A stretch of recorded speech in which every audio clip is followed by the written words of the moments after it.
आपने after effect में तो ये शॉर्ट की बहुत यूज किए होंगे एंड इसका यूज करना भी बहुत जरूरी है क्योंकि ये बहुत सारे काम को आसान कर देता है। बट आपने कभी न्यूमेरिक शॉर्ट की का यूज किया है जो यहाँ पर होता है, मतलब कीबोर्ड के राइट साइड में? इसका भी बहुत यूज होता है एंड बहुत सारे प्रो एडिटर्स इसका यूज करते हैं एंड बहुत ही कम चांस है इसका यूज आप करते होंगे। तो सबसे पहला क्या है वो है यहाँ पर स्लैश की। तो इसका तो ज्यादातर यूज जो है वो एक्सप्रेशन लिखने में होता ही है।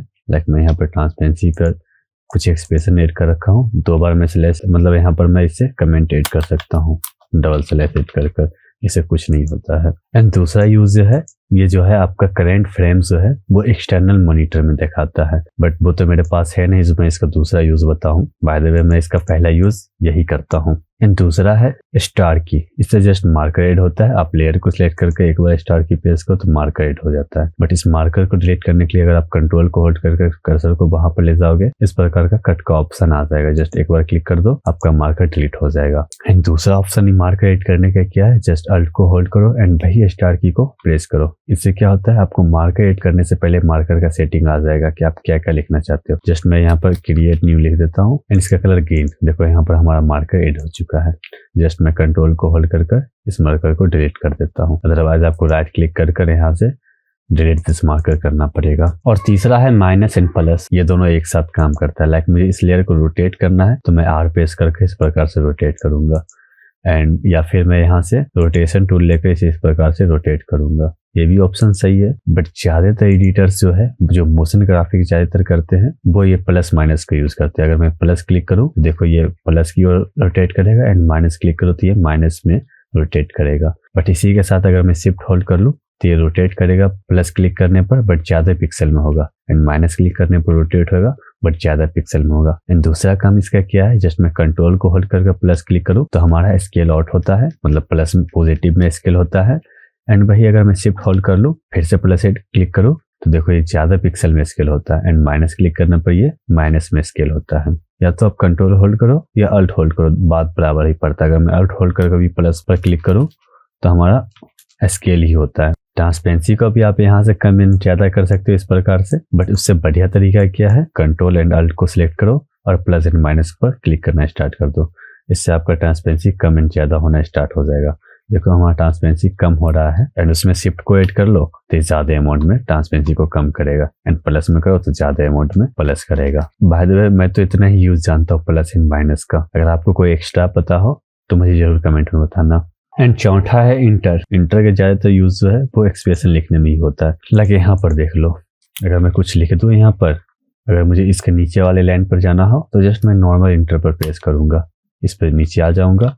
बट एक्सप्रेशन वाले पैनल से बाहर आना हो तो मुझे माउस को सेट कर यहाँ क्लिक करना पड़ेगा। लेकिन क्या हो, मैं एक्सप्रेशन को इस प्रकार से लिख लिया हूँ एंड इस वाले पैनल से बाहर आना चाहता हूँ बिना माउस को टच किए, उसके लिए जस्ट उस वाले इंटर को प्रेस करो एंड आप बाहर आ जाओगे। बस वो इंटर का बाय द वे अभी मैं वही यूज जानता हूँ। ये पीरियड डॉट जो आता है इसका भी बाय द वे आप एक्सप्रेशन यूज करने में ही लिख सकते हो। एंड दूसरा इसका यूज जो है वो आप ऑडियो को प्ले करने में कर सकते हो। जस्ट इसको प्रेस कर दो एंड आपको ऑडियो प्ले करने लगेगा। आप बाय द वे ये ऑप्शन यहाँ भी देख सकते हो। ये क्या करता है, ऑडियो प्रीव्यू करता है एंड पेंट में ओपेसिटी को 100 कर देता है।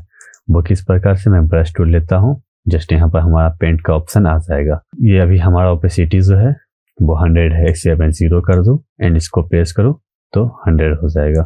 देखो हो जाना चाहिए 100, पता नहीं 100 क्यों नहीं हो रहा है। इसको प्रेस करने पर जस्ट उसमें टैप करने का ऑप्शन आ जाता है तो मैं नॉर्मल टैप करके 100 कर लेता हूँ। एंड छठा, ये सारे नंबर्स से क्या होता है, लाइक यहाँ पर ये जो नंबर्स है यहाँ पर 1 2 3, ये सारे नंबर्स जो है यहाँ पर, इसका क्या यूज है, इसका यूज लेयर सेलेक्ट करने में किया जाता है। हाँ आपने सही सुना, ये लेयर सेलेक्ट करने पर होता है। इसके लिए मैं इस कॉम्पोजिशन में आ जाऊँ, मुझे पहला लेयर सेलेक्ट करना है, ये एडजस्टमेंट लेयर, तो मैं इस प्रकार से इसे सेलेक्ट करूंगा।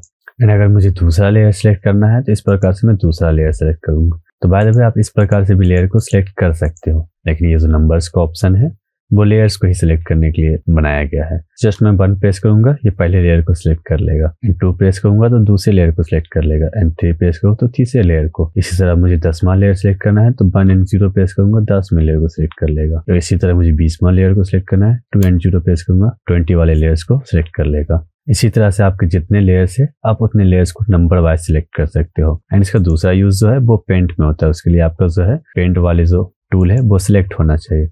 लाइक यहाँ पर देखो इसका ओपेसिटी अभी 10 है, अगर मैं 7 प्रेस करूँ तो 70 हो जाएंगे, एंड 8 प्रेस करूँ तो 80 हो जाएंगे, और 9 प्रेस करूँ तो 90 हो जाएंगे। अगर मैं वो डॉट प्रेस करूँ तो 100 हो जाता है। 1 प्रेस करने पर 10 हुआ, एंड वो डॉट प्रेस करने पर 100 हो गया। उसका वही काम है। अब रह गया यहाँ पर 0। अगर इस वीडियो को मैं अगर अभी प्ले करूँ तो ये देखो नॉर्मली प्ले हो जाता है अच्छे से, क्योंकि पता है हमारा वीडियोस है ऑलरेडी रेंडर हो चुका है। वो आप यहाँ पर ग्रीन लाइन देखकर समझ गए होंगे। बट इसे अगर मैं फुल कर दूँ हाई क्वालिटी पर, अब इसे मैं प्ले करूँ तो देखो यहाँ पर ये प्ले नहीं होगा, क्योंकि हमारे लैपटॉप में उतना रैम नहीं है। तो इसको प्ले करने के लिए मैं क्या करूँगा, 0 को प्रेस करूँगा। बट 0 को प्रेस करने से भी काम नहीं कर रहा है। 0 को प्रेस करने से 2 काम होता है। पहला तो आपका CTI कहीं भी हो, 0 को प्रेस करोगे तो आपका वीडियो जो प्ले होना स्टार्ट होगा वो स्टार्टिंग से होगा। देखो मेरा CTI यहाँ पर था, एंड वीडियो प्ले होना 0 से स्टार्ट हुआ था।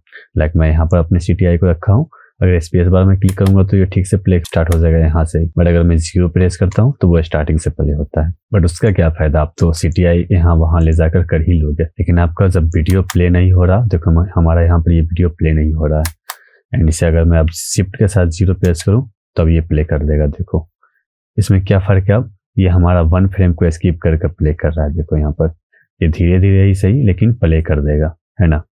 देखो हो गया, ये ऑलरेडी रेंडर था। तो मतलब शिफ्ट को एंड 0 को होल्ड करके प्रेस करने से आपका वीडियो 1 फ्रेम स्किप करके रेंडर कर देता है। ये था न्यूमेरिक कीबोर्ड, जो आप मे भी नहीं जानते होंगे, और जानते होंगे तो सॉरी फॉर दैट, एंड कुछ एक्स्ट्रा जानते होंगे तो कमेंट में मुझे बता देना जो मैं जान जाऊँ। Thank you for watching.